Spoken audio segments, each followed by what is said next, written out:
Hey y'all, what's going on? Coach K here. I know it's been a minute and I last left y'all on my bikini contest prep and also the contest itself.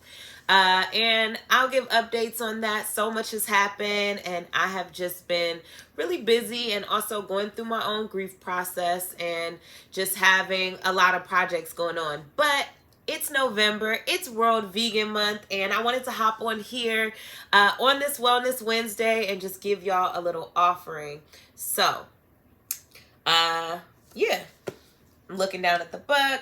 And yeah, I would say that this message is specifically for my vegans and in particular my Afro vegans and aspiring Afro vegans. Yes, that's right. If you are out there and you are Black and you are part of the African diaspora and you are plant-based or you're considering being plant-based or you have been and you still live the lifestyle even if you're not completely vegan or plant-based, then this message is for you. And yeah, I just wanted to share some things. So it's been my experience that as Black people in the vegan community, as Afro vegans, as plant-based folks, that we are in this more so than not for our health. We are pursuing our health and our healing. And of course, there are several other reasons why people choose to be Afro vegan, including or choose this lifestyle, including animal and ecological justice, human rights, spiritual alignment with your values, and there's so many other reasons why people might choose it. The reason why I became a vegan over 15 years ago was all of the above, really, but I also felt like the journey would be one of the healthiest options for me given the fact of my family's medical history and the historical, structural, systemic oppression of Black people, of women, of oppressed genders, of youth, folks with disabilities, and the hyper exploitation of the land and our labor. So for all of these reasons, obviously my politics and my pursuit of my own health were some of the hugest reasons. So I feel like I'm still benefiting from being plant-based. I've considered other options and they just haven't felt as good to me and they didn't resonate with me as much as continuing on my path as an Afro vegan. I'm very proud of my Afro veganism. I've had the opportunity to consult hundreds of vegans and Afro vegans via my Afro vegan plant-based catering company, meal prep service, lectures, demos, workshops, and cooking classes that I've done over the last several years. So, with that said, I have a lot of criticism about what's going on in our Afro vegan community, and I want to offer that with love, and I want to offer that with the spirit of unity as well as the spirit of education and being open and welcoming in our community, and not misrepresenting. So, before I get into that, I just want to celebrate all the new vegans. I know that there is a huge wave of new vegans now, whether it was during the pandemic or right as it started or currently now or somewhere in the, in between us. If you're out there and you feel like you're just embarking on this journey, I just want to welcome you and celebrate you and congratulate you because, that's an awesome move that you can make, a great choice that you can make, whether it's something that you are doing just right now or in the long term or you're trying it out. I encourage you and I am here. Please reach out in the chat right now. And I'm saying in the chat like this is Zoom. Reach out in the chat. I've been doing so many Zoom meetings, y'all. But reach out in the comments And right now I'm not offering a private consultation. I am doing some workshops and I am putting together some pieces, but I'm available in the comments. So please do leave a comment if you have questions. I would love to support you in getting those answered, whether I have the answers or maybe I know somebody that does.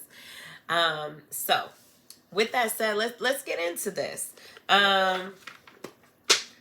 I think I have a couple of issues, right? I'm just going to bring up two, and then of course I'm going to bring into the conversation my solutions, or what I see as solutions, right? And for sure take this as my experience, and what your experience is important too. So I want to start off just by saying, like, I know how easy it is to get into something new, and I've done this with, Afro veganism. I've done this with other things regarding health and wellness. And you just think, oh my goodness, like, this is it. This has to be the thing that's going to change everything for me and solve my problems. And honestly, I hope it does. I really do. I want ease.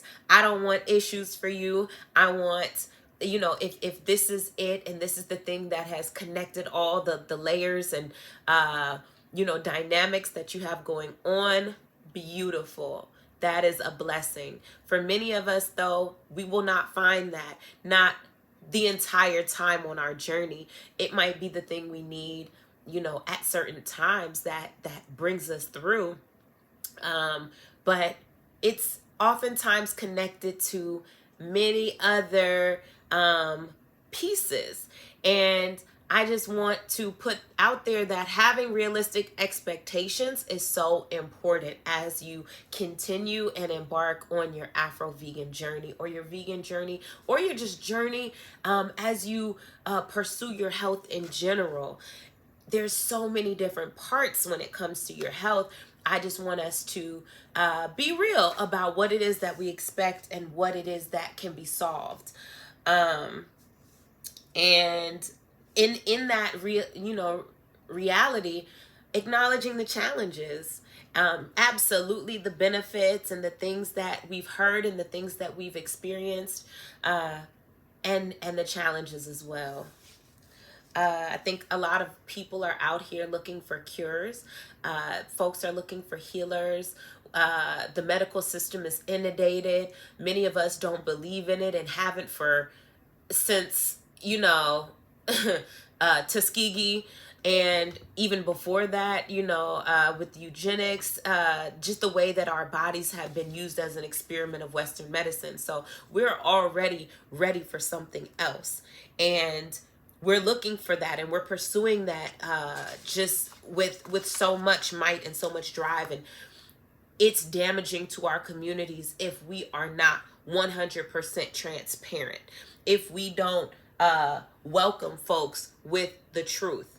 And the truth is, Afro veganism and a plant-based nutritional plan is an amazing way to transform your body. If you're on a fitness journey, if you're in a health journey, it can be very beautiful to clear your mind. And it can also be something where you don't feel like you're getting enough nutrients. It could be something where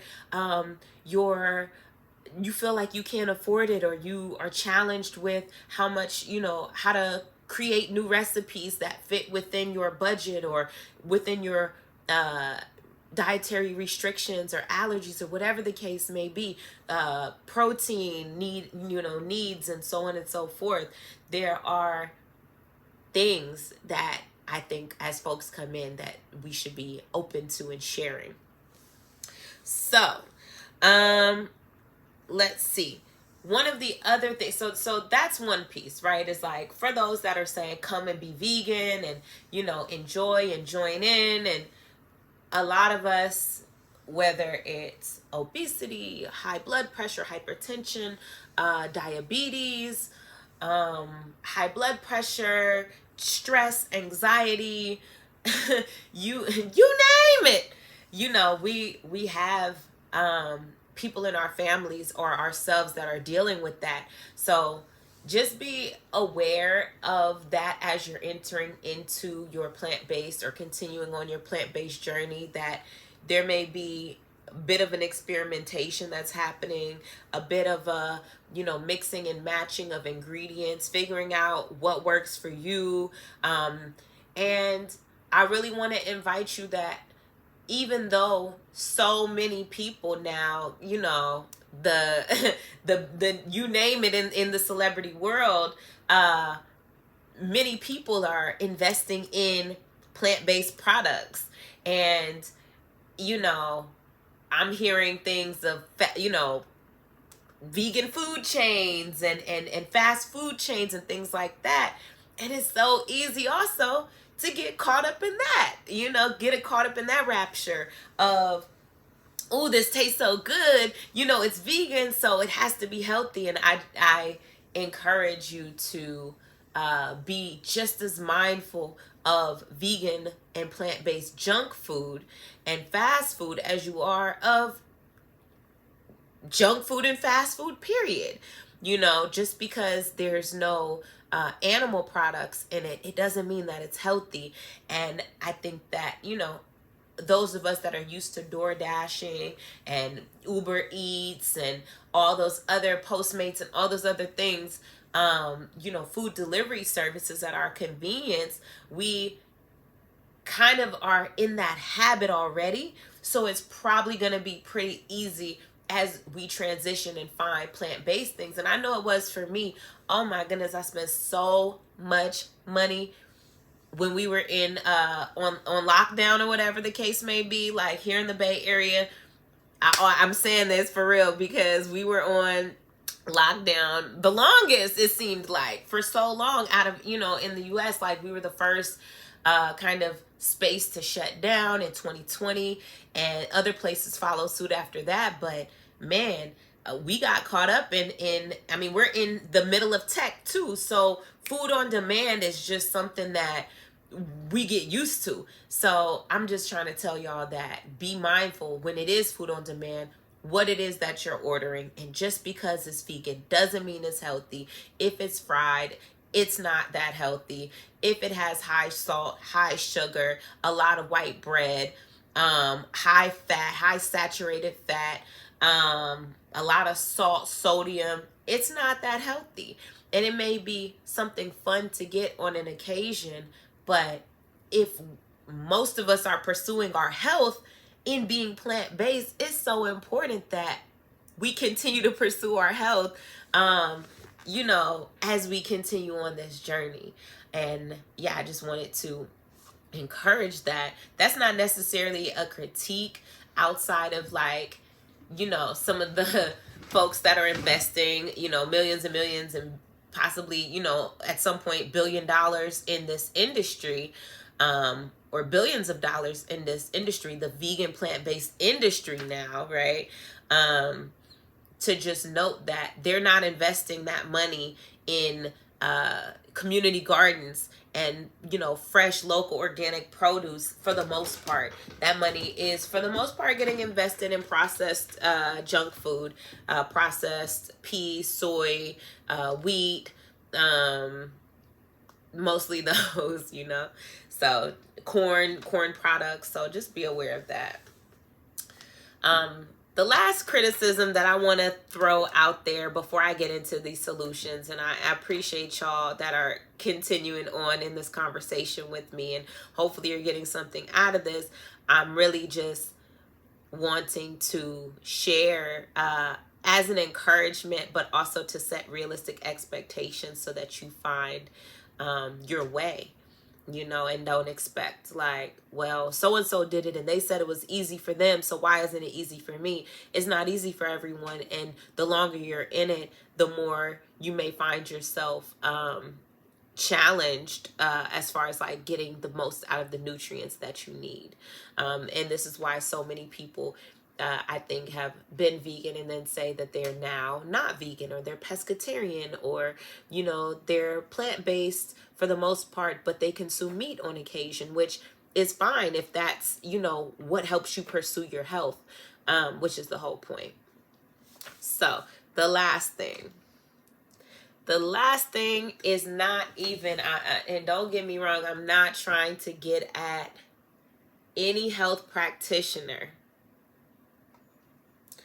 I have studied with folks and have been self-taught as far as teaching myself and learning and creating these meals for folks. And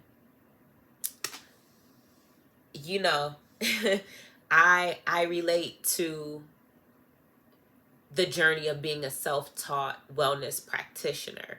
But I've also studied, with people that have been doing this work for a long time, and I've studied nutrition, and I am definitely not a registered dietitian. And I think it's important that folks be honest about the training that they have.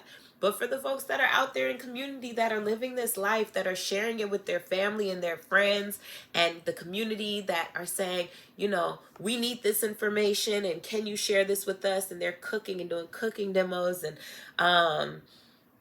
offering herbs and herbal remedies and all those things. Like, I support that. I support you. I think that's dope as fuck. I see you. Your dedication to our health is so needed. We don't just need doctors. We don't just need people who are are clinical dietitians. We need people that we have access to that look like us, that are sharing this information and helping us out, right? That's what community is built on. And we're definitely rocking out here in the plant-based community with our health and wellness practitioners. With that said, some people are really capitalistic out here in their information. One of, shout outs to Huti Ma'ara that has these herbal formulas. I remember watching this stuff on YouTube, and he gave a criticism about how much people charge for the herbs. And I just remember him like with that look on his face, like, I just know how much they cost. And that really stuck with me, because when you go to the health food store, when you get loose herbs, you see how much they cost, and you see how much you might put in a bag. And then someone who, okay, they came up with the formula and they're putting it together and they're putting it in a capsule, or maybe they're putting it in a tea bag, or they're, putting it in some type of order for you, this, there's value there. But people who's trying to charge 600, 700, 8, 900, 10,000, like 10,000. But some people are out here charging that much, thousands of dollars for their consultation, thousands of dollars for herbs. Now, your time is worth something. But the anti-capitalist in me, the person who knows that we've been through so much, and that we're searching and seeking out our health like powerfully right now. I can't rock with folks that are,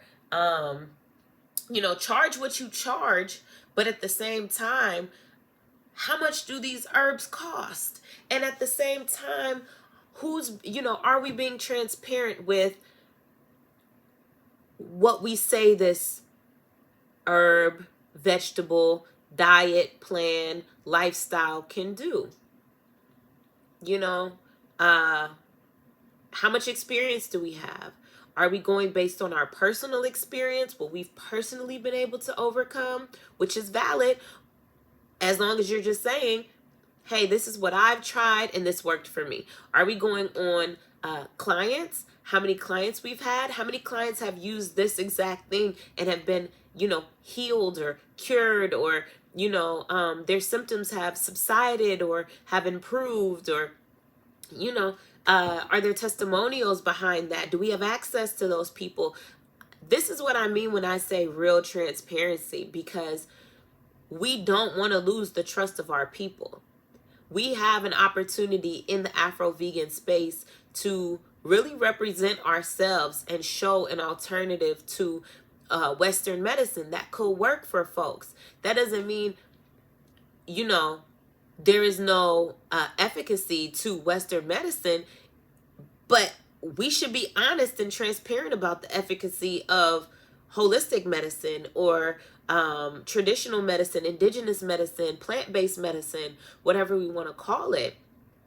And you know, are we going on our experiences or something that we read? Is this something other people have told us, or has this been peer reviewed? Has this been studied? Is there data? Have we collected data? You know, you can also collect data. If you've had 100 clients and you've used, you know, burdock for, you know, a particular formula for a particular ailment, or slippery elm, or you've used nettles, you know, for a particular thing, then you can create your data, and you can, you know, survey your clients and look at their health, you know, just different metrics, their heart rate. You can check, you know, level of pain, just document that. If it's about weight loss or releasing fat, you can look at, you know, measurements around that. You can do that work and offer that information so that people know what they're getting themselves into. So that when you say it's $300 for a consultation, they know that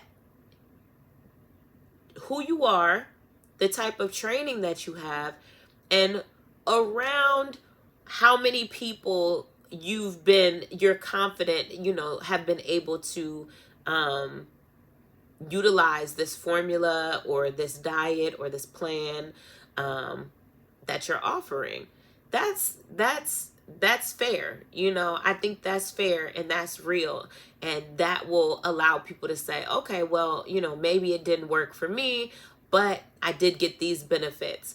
You know, this herb didn't do this for me, but instead it did this and that.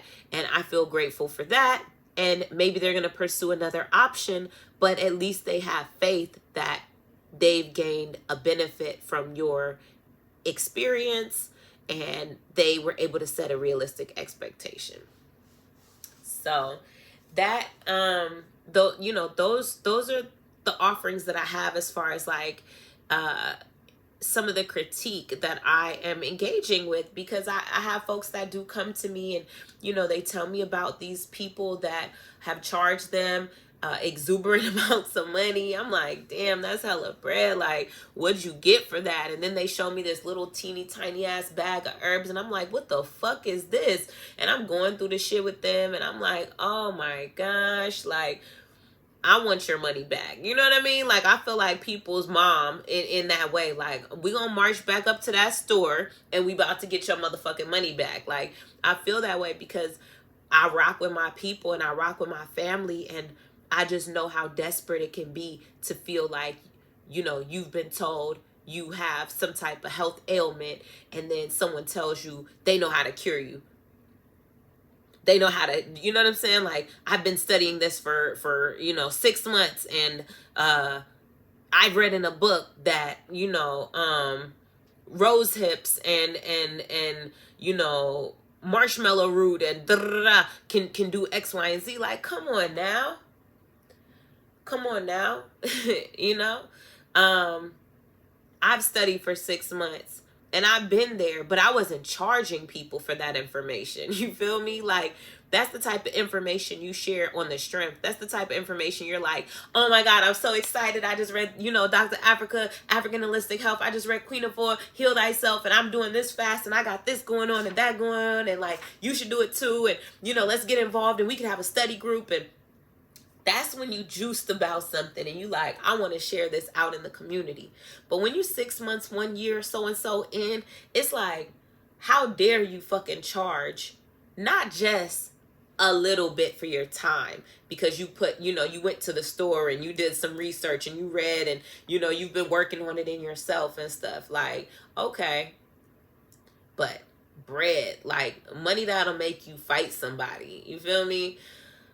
And especially when it comes to our elders in our community, I go hard for, you know, the youth, and I go hard for the elders because people always try to take advantage of them and it pisses me off. So, okay, so as far as my little offering that I want to add some value on it, other than the value that I feel like I've brought, just as far as like helping to illuminate hopefully this issue that you could sidestep going forward, and ask more questions and ask good questions like, so how long you been doing this? And how many people have you worked with? And how many people found this to be a good cure? You know what I'm saying? Like asking really good questions, right? What's my expectation? What's the dose? What's going to happen? What are the, that kind of shit. All right. So aside from that, here we go. To somebody that's engaging this or recommitting, or maybe you've been plant-based, but you're coming back around, and kind of the place that I'm at in it is like, it's been, damn, it's like going on 16 years for me, but like, it don't mean all of it has just been real good. Like I mentioned in the beginning, I'm in a grief process right now, which has a lot to do with why I have not been on here, and a lot to do with, what happened after my bikini contest. And again, I'm going to share that in another video. Definitely let me know if y'all want that sooner than later. And shit, like, I've been eating too. Like, you know what I'm saying? You can see it in my face. You can see it, you know what I'm saying? Like, I've been eating too, and it hasn't all been good. And so for those that are in this life, but maybe just need to reimagine it, I hope that, this offering might be a little something for you. So a place to really jump off from, I think, is these 3 pieces that I think we can all do depending on our level of ability, and what's happening with us in our mental health. But I think that these things are also considerate of that. So rest, water, and movement. Get your rest down. One of the things that fucked me up in my bikini contest, y'all, was I couldn't sleep. I had really, really, really bad anxiety, and I just wasn't sleeping, and I almost didn't do the contest, and my trainer convinced me to do it. And I'm really glad I did, because I don't know if I'll do it again, but I'm glad I was able to.